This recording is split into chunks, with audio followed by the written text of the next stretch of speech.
ng warrant, kami po ay nandito. Sabi ko nga po, we will have to study muna, basahin po yung committee resolution so that we will be able to plot all our courses of action later on. But there's still a position of the warrant. Nandiyan po yung kopya ng warrant, alam naman po natin.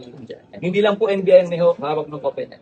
You mentioned other issues, sir. Ano yung mga other issues, sir? Kasi minimson po doon sa nilabas na press breacher lang na ang sinete lang po doon yung prayer for interim relief ng grupo ng ating ni Senator Bato. Pero all other issues hindi pa po daw na-take up doon sa defense. Tapos yung viewers, listeners, and readers, ano yung ibig sabihin yan, sir? In monster. Ibig sabihin po dyan, kung ano lang po yung mga importanteng kinakailangan i-resolve for the consumption of our law enforcement. Yun lamang po ang tinake up ng Supreme Court. So, apart from the NBI, sir, sino pa may hawak ng...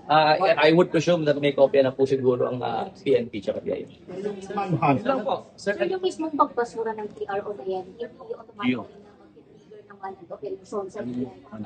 I am not at liberty to give any opinion now. Ano lang po ang masasabi. Pero sa manhunt, sir, ready tayo anytime. Of course. Of course. Based on Sinabi naman po ni Director na ang NBI lagi pong ready. Luzon, Visayas, Mindanao, sa AMC.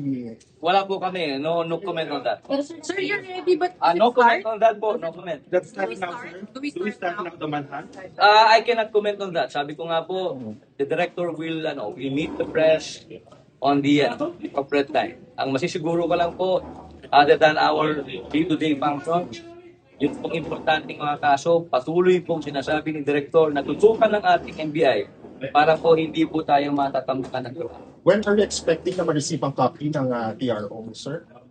Hindi ko po masagot yan. Hindi ko po masagot yan. But Ilan po? can the Supreme Court issue that that the resolution directly towards the NBI? I don't know. I wouldn't be able to answer that. Pahabol ako.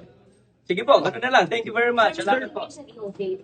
I am sure that the NBI will be having a meeting now with the So, sir, to be clear, do we expect the enforcement of the warrant today? I'm not at liberty to answer that po. Sabi ko nga po kanina, we will have to wait for the copy of the resolution because it's going to be uploaded pa May 25 sa Supreme Court website. Sinabi po ni Director, babasahin natin yan, pag-aaralan, para po ready ang NBI sa anumang pong tasking na ibibigay sa amin. Yun lang po. So, naka-alerto.